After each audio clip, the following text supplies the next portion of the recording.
आज टॉपिक में आपके साथ में इंफॉर्मेशन शेयर कर रहा हूँ। समर्स में अडेनियम के प्लांट की केयर किस तरीके से करनी है। मेरा ये प्लांट करीब 1.5 साल पुराना है और आप इसमें देख सकते हैं ग्रोथ किस तरीके से है, फ्लावरिंग भी हो रही है।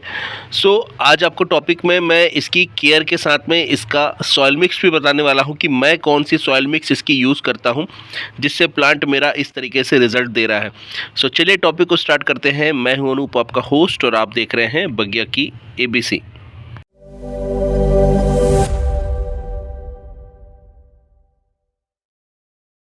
फ्रेंड्स, आप मेरे इस प्लांट को जब देखेंगे तो समझ में आएगा कि पॉट बहुत ही ज़्यादा छोटा है और इस प्लांट का साइज़ कितना बड़ा है।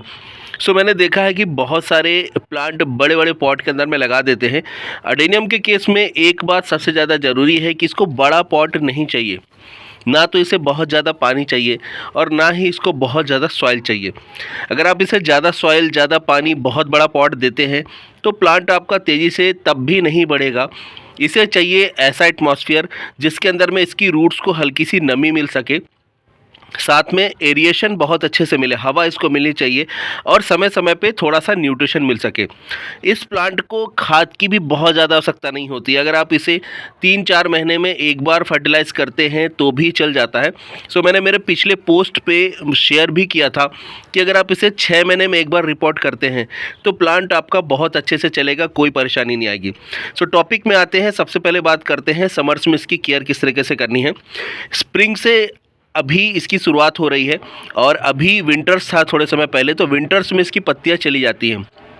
मेरे इस प्लांट पे भी बहुत सारी लीव्स थी, सारी झड़ गई, ऊपर टिप टिप में केवल बची हैं और अब इसमें नई ग्रोथ भी आना स्टार्ट हो गया। आप देखेंगे सभी जगह पे नई इसमें ग्रोथ आ रही है। यहाँ पे फ्लावर्स आ रहे हैं, 2 जगह पे तो ग्रोथ नहीं दिखेगी, बाकी सभी जगह पे यहाँ पे नई ग्रोथ आपको दिखेगी। तो इसमें न्यू ग्रोथ है, नई पत्तियाँ निकल रही हैं और कहीं कहीं से फुटाव भी हो रहा है, यानी कि अब ये 2 भागों में भी बढ़ सकता है। कुछ कुछ टिप्स में ऐसा है। ये ग्रोथ अगर आपके प्लांट पर स्टार्ट नहीं हुई तो आपको क्या करना है, इसकी आप सॉफ्ट प्रूनिंग कर दीजिए, थोड़ा थोड़ा ट्रिप एरिया से कट कर दीजिए, तो ग्रोथ हार्मोन इसमें एक्टिव हो जाएगा, तो आपको इसके अंदर में ग्रोथ मिलने लग जाएगी, यानी कि नई पत्तियां इसमें आने लग जाएंगी। दूसरा काम क्या करना है, आपको रिपोर्ट करना है। ये प्लांट अगर आपका पॉट में लगा हुआ है काफ़ी समय से तो इसकी मिट्टी को चेंज भी कर सकते हैं आप, क्योंकि सख्त हो जाती है मिट्टी और ज़्यादा नमी रहती है तो प्रॉब्लम होती है। मिट्टी ड्राई होनी चाहिए। अभी आपको मैं इसकी सॉइल निकाल के दिखा देता हूँ, आप देखेंगे मिट्टी इसकी कितनी ज़्यादा ड्राई है। और सॉइल मिक्स में क्या यूज़ करता हूँ मैं यहीं से आपको दिखाने वाला हूँ कि इसके अंदर मैंने क्या डाला है जिससे मेरे प्लांट पे इतनी अच्छी ग्रोथ है।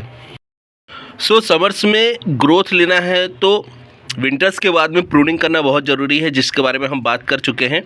अब बात करेंगे इसकी दूसरी केयर के बारे में। तो दूसरी केयर भी मैंने आपको बताया है कि इसकी 6 महीने एक बार रिपोर्टिंग करनी चाहिए। तो अभी विंटर्स से आप समर्स में जा रहे हैं तो एक बार इसको आप रिपोर्ट ज़रूर करिए। रिपोर्ट करने से जो सख्त मिट्टी है वो थोड़ी सी भुरभुरी हो जाएगी और रूट्स के आसपास जितनी भी मिट्टी जमा है वो निकल जाएगी और फ्रेश सॉइल जब आप इसको देंगे तो एरिएशन भी इसको बढ़ेगा, तो इससे रूट्स का ग्रोथ इसमें अच्छा होगा। तो आप इसको रिपोर्ट कर दीजिए, ये दूसरी टिप है और ये समय रहते करेंगे तो ज़्यादा अच्छा है। जैसे कि अभी ग्रोथ होना स्टार्ट हुआ है तो अभी बहुत अच्छा रहेगा। अगर आपका प्लांट अभी ग्रोथ नहीं कर रहा है तब भी आप इसे रिपोर्ट कर सकते हैं, क्योंकि ये बहुत ही ज़्यादा हार्डी प्लांट होता है, जल्दी ख़राब बिल्कुल भी नहीं होता है। अगर ग्रोथ नहीं है तब भी रिपोर्ट कर सकते हैं। रिपोर्ट करने से इसमें आपको न्यू ग्रोथ ज़रूर मिलना जल्दी स्टार्ट हो जाएगी। अब बात करेंगे इसको फर्टिलाइज़ करने की। स्टार्टिंग में मैंने बताया कि इसको फर्टिलाइज़र की बहुत ज़्यादा रिक्वायरमेंट नहीं है, तो एक बार रिपोर्ट करके आप इसे 6 महीने के लिए अच्छी ग्रोथ ले सकते हैं। दूसरा है इसकी वाटरिंग की। तो अडेनियम का प्लांट बहुत ज़्यादा पानी पसंद नहीं करता है, जितना ज़्यादा पानी देंगे उतना ख़राब होगा। आपको क्या करना है, रिक्वायरमेंट को चेक करना है। तो आपको इसका जो ट्रंक है इसको आपको ऐसे दबा के देखना है। अगर ये हल्का भी दब रहा है दैट मीन्स कि पानी की कमी हो सकती है या इसमें सड़न हो सकती है, ये ख़राब हो रहा है। तो इसके लिए क्या करना है, एक बार बाहर निकाल लीजिए, अच्छे से चेक कर लीजिए। अगर कहीं सड़न है तो उसको काट करके फंगिसाइड लगा करके थोड़ा सुखा करके फिर रिपोर्ट करिए। और अगर नहीं दिख रहा है कहीं पे सड़न, तो पानी कम दे रहे हैं, तो आपको क्या करना है, वाटर देने की जो फ्रीक्वेंसी उसको बढ़ाना है। अगर आप 5 दिन में दे रहे थे उसे 3 दिन में करिए, अगर आप 7 दिन में दे रहे थे तो 5 दिन में करिए। तो इस तरीके से आपको करना है। मैं करीब इसे 7 से 10 दिन में पानी देता हूँ और बहुत अच्छे से चलता। अभी इसको सर्दियों में मैं 15 से 20 दिन में 1 महीने में पानी दे रहा था। तो इस तरीके से आपको इसके जो सॉइल है उसको नम बना के रखना है। बहुत ज़्यादा पानी देंगे तो प्लांट आपका ख़राब होगा। और अगर इसका कोडेक्स इस तरीके से दबाने पे ट्रंक आप अगर देखते हैं और ये बिल्कुल भी नहीं दब रहा है और बिल्कुल सख्त है, तो ये प्लांट बहुत अच्छे से चल रहा है। सो फ्रेंड्स, अब बात करते हैं इसकी सनलाइट की रिक्वायरमेंट की। अडेनियम प्लांट बेसिकली रेगिस्तान में पनपने वाला पौधा है, तो इसे धूप जितनी मिले कोई समस्या नहीं है, लेकिन हमारा जो इन्वायरमेंट है उसके हिसाब से प्लांट अपने आप को चेंज कर लेता है।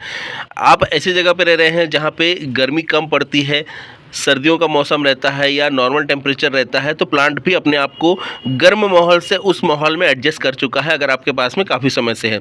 तो इस बात को समझते हुए आपको गर्मी के समय में जब बहुत ज़्यादा गर्म मौसम हो तो इसको प्रोटेक्ट करने की ज़रूरत है। बहुत ज़्यादा जब गर्म होता है, जब ऐसी धूप होती है जो पत्तियों को झुलसा सकती है, करीब 2 बजे तक 3 बजे तक, करीब 12 बजे से जो गर्मी रहती है, ऐसी खड़ी धूप रहती है, जब बहुत ज़्यादा गर्म रहता है, 40-45 हो जाता है टेम्परेचर, फील उसका 47-50 तक चला जाता है, तो ऐसे समय पे आपको प्लांट को प्रोटेक्शन देने की ज़रूरत है। तो आप इसे उस समय पे छांव में रखें। तो मैं इसको समर्स में ऐसा सेंटर पे ऐसी जगह पे रखता हूँ जहाँ पे दिन में इसे 2 बजे से 3 बजे तक इसको खड़ी धूप नहीं मिले और सुबह सुबह 10-11 बजे तक की धूप मिल जाए। बाकी इसे जो लाइट मिलती है, प्रकाश मिलता है, हीट मिलती है हवा से और इन सब से, उससे इसकी रिक्वायरमेंट पूरी होती रहती है, तो प्लांट बहुत अच्छे से चलता है।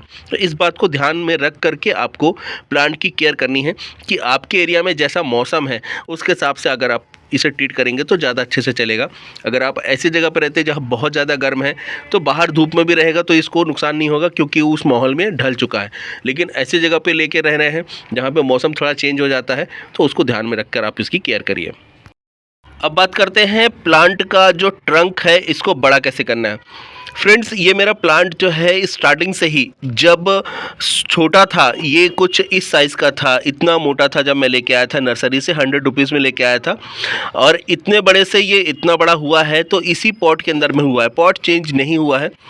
और पॉट आप देख सकते हैं हार्डली 3 इंच के आसपास इसकी गहराई होगी, ये 3 इंच ही होगा, इससे ज़्यादा नहीं होगा, ज़्यादा से ज़्यादा 3.5 इंच। और इस गहराई के अंदर में ये शुरू से ही लगा हुआ है और नीचे सॉइल भरी हुई है, उसके ऊपर में प्लांट लगा हुआ है। और आप देखें इसकी ग्रोथ कितनी ज़बरदस्त है, कितना अच्छे से चल रहा है। तो अगर आप इसका ट्रंक बड़ा करना चाहते हैं तो आपको क्या करना है, फ्लैट वाला पॉट लेना है और उसके अंदर में लगाना है जो बोनसाई के लिए रहता है।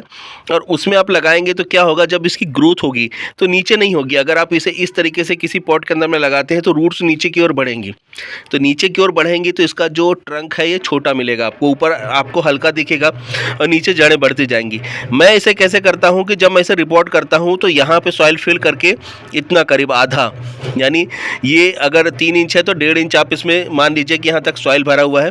फिर इसके बाद में मैं इसको इसके ऊपर में रख करके और सॉइल फिल करके इसे रख देता हूँ, पूरा यहाँ तक पूरी चढ़ा देता हूँ सॉइल। धीरे धीरे इसकी सॉइल फिर सेट होती जाती है और मैं बाद में थोड़ी सी निकाल देता हूँ जिससे पानी डालने के लिए जगह है, क्योंकि इसमें हार्डली आधा ग्लास पानी ही आ पाता है, इससे ज़्यादा पानी नहीं आ पाता है, तो पानी भी बहुत कम मिलता है इसको।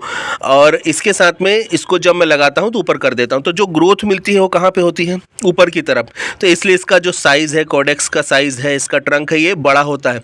तो आपको अगर इसका ट्रंक बड़ा करना है, इसको चौड़ा करना है, मोटा करना है, तो आपको ऐसे किसी फ्लैट वाले पॉट के अंदर में इसे लगाना है। और आप देखें कितनी मजबूती से लगा हुआ है, बहुत अच्छे से लगा हुआ है, और ये इसी पॉट के अंदर में स्टार्टिंग से लगा हुआ है। अब बात करते हैं फ्रेंड्स फ्लावरिंग की। मेरा ये प्लांट करीब 1.5 साल पुराना है और जब ये 8 महीने के आसपास का हो गया था तब इसमें पहली बार फ्लावरिंग सितंबर में पिछले साल यानी 2023 में स्टार्ट हुआ था। और सर्दियों में पूरा इसने फ्लावरिंग करी है और अभी भी फ्लावरिंग कर रहा है। आप बर्ड्स देख सकते हैं, बहुत सारे सीड्स प्रोड्यूस नहीं किए इसने, लेकिन फ्लावर्स इसमें रेगुलर बेसिस में आ रहा है। आप देखिए यहाँ पे 3 आपको बर्ड्स दिख जाएंगे और 3 से 4 यहाँ पे दिख जाएंगे। तो इस पर रेगुलर फ्लावरिंग हो रही है, केवल ये 2 पे अभी हो रही है, बाकी पे नहीं हो रही है।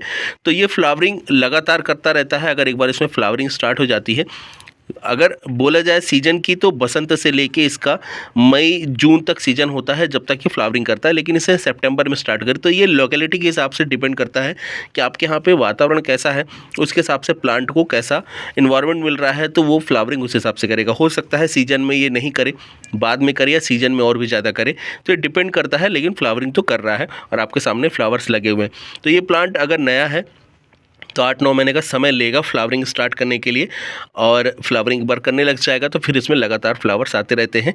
एक बात ध्यान रखना है, समय अगर इसका सीजन का है, ग्रोथ का है, तब आपको इसमें प्रूनिंग नहीं करनी है। अभी जैसे इसमें कुछ भी नहीं दिख रहा है और हल्की फुल्की ग्रोथ दिख रही है, तो आप चाहें तो प्रूनिंग करें, नहीं तो नहीं करें। ग्रोथ नहीं आ रही है तो आप प्रून कर सकते हैं, तो नए जो इसमें फुटाव निकलेंगे वहाँ पे इसमें फ्लावरिंग स्टार्ट हो जाएगी। लेकिन अगर आप सीजन में ही प्रूनिंग कर देते हैं तो आपको इसमें फ्लावर्स नहीं मिलेंगे। इस बात को ध्यान रख के और पौधे की कंडीशन को ध्यान रख के ही आपको इसमें प्रूनिंग करनी है। तो फ्लावर्स लेना है तो आपको क्या करना है, प्रूनिंग सोच समझ के करनी है। अब बात करते हैं इसे लिक्विड फर्टिलाइज़र दे सकते हैं या नहीं। सो इस प्लांट को आप लिक्विड फर्टिलाइज़र दे सकते हैं। मैं इसे सभी तरीके के लिक्विड फर्टिलाइज़र देता हूँ। सरसों की खली का भी लिक्विड फर्टिलाइज़र देता हूँ, किचन वेस्ट का भी देता हूँ, चावल के पानी का भी देता हूँ, एलोवेरा और जो गाय की गोबर से तैयार किया हुआ जो माइक्रो न्यूट्रिशन वाला मेरा लिक्विड फर्टिलाइज़र वो भी देता हूँ, नीम खली का भी देता हूँ, सभी देता हूँ। जब भी वाटरिंग करता हूँ उस समय मैं लिक्विड फर्टिलाइज़र ही देता हूँ। तो खासकर जब मैं वाटरिंग करता हूँ वो लिक्विड फर्टिलाइज़र के साथ में ही करता हूँ। तो फ़ायदा क्या मिलता है कि पानी भी चला जाता है और साथ में लिक्विड फर्टिलाइज़र भी चला जाता है।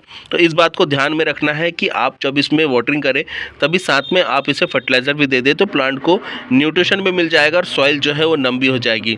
अगर आप इसमें वाटरिंग करते हैं फिर अलग से फर्टिलाइज़र देते हैं तो एक्सेस इसके अंदर में मॉइस्चर होल्ड हो सकता है और उससे प्लांट ख़राब हो सकता है। तो इस बात को ध्यान रखना है। डायरेक्टली सरसों की खली इसको अप्लाई नहीं करना है, इससे प्लांट ख़राब हो सकता है, फंगस लग सकती है। ये बात भी आपको ध्यान रखनी है। और सरसों खली का लिक्विड फर्टिलाइज़र दे रहे हैं तो बहुत पतला, पानी जैसा पतला करके ही देना है। सो फ्रेंड्स, अब बात करते हैं इसके सॉइल मिक्स की। तो प्लांट मैं यही आपको निकाल करके दिखा दे रहा हूँ कि इसका सॉइल मिक्स कैसा है। और इसको मैंने जो लगाया था करीब 6 महीने पहले मैंने इसे रिपोर्ट करके लगाया था। और आप देखें यहाँ पे सॉइल मिक्स में मैंने क्या रख रखा है। इसके अंदर में ऐसे बड़े पत्थर के टुकड़े हैं, इसके अंदर में ईंट के छोटे टुकड़े हैं ऐसे, और इसके साथ में इसमें थोड़ी सी खाद है। नमी आप देख सकते हैं बाहर, अगर आप इसे यहाँ पे देखेंगे तो ये बिल्कुल भुरभुरी सूखी मिट्टी है, बिल्कुल ड्राई है, ये पूरा रेत जैसा है, लेकिन अंदर फिर भी इसमें नमी है। सो मैंने इसे जब लास्ट टाइम रिपोर्ट किया था तो मैंने इसका जो सॉइल मिक्स तैयार किया था वो इसी सॉइल मिक्स के अंदर में मैंने खाद ऐड करके और कर दिया था। और इसके अंदर में आप देखें इस तरीके से पत्थर वगैरह सभी कुछ रहते हैं, तभी इसकी ग्रोथ अच्छी चलती है। अब मैं आपको प्लांट का बैक साइड दिखा देता हूँ। ये देखिए आप इसका बैक साइड, रूट्स आप देखें किस तरीके से इसमें फाइबर रूट्स निकल रही हैं। और आप देखें पीछे आपको यहाँ पे ईंट के टुकड़े दिख जाएंगे जो अंदर तक पकड़े हुए हैं। ये रिमूव करने पड़ते हैं जब मुझे रिपोर्ट करना होता है इसे तो। और इसी तरीके से इसमें ग्रोथ होता है। अब ये रूट्स को नीचे बढ़ने के लिए कहीं जगह नहीं है।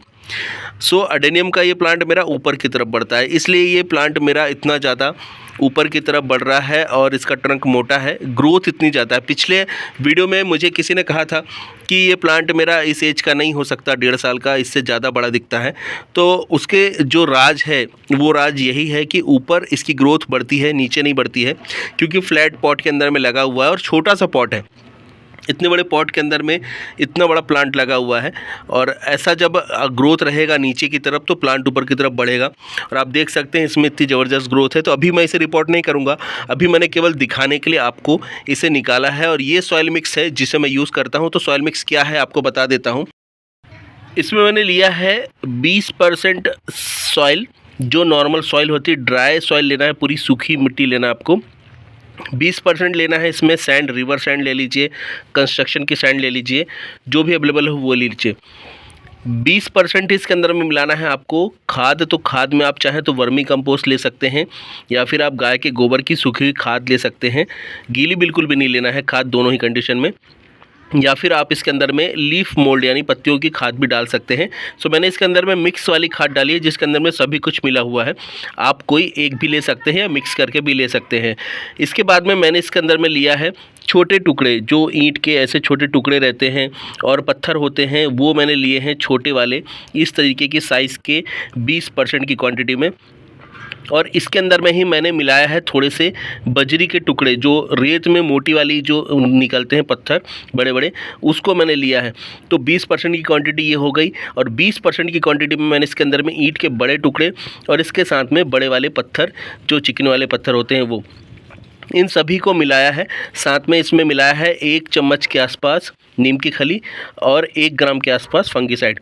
ये इसका पॉटिंग मिक्स है और इसको जब आप मिला करके तैयार करके आप इसे लगाते हैं तो प्लांट को बहुत अच्छे से न्यूट्रिशन मिल पाता है, एरिएशन मिल पाता है और नीचे नमी एक्स्ट्रा जमा नहीं होती है। आप देखें सॉइल बिल्कुल नम थी लेकिन ड्राई थी, यानी कि इसमें पानी जमा हुआ नहीं था। और जब इसकी रूट्स को हवा मिलती है, नीचे नमी नहीं होती है, तब ये प्लांट सही तरीके से चलता है, ऑप्टिमम ग्रोथ में रहता है। और एक बार भी ऐसा नहीं हुआ है कि इसका कभी भी ट्रंक मुझे पिलपिला मिला हो।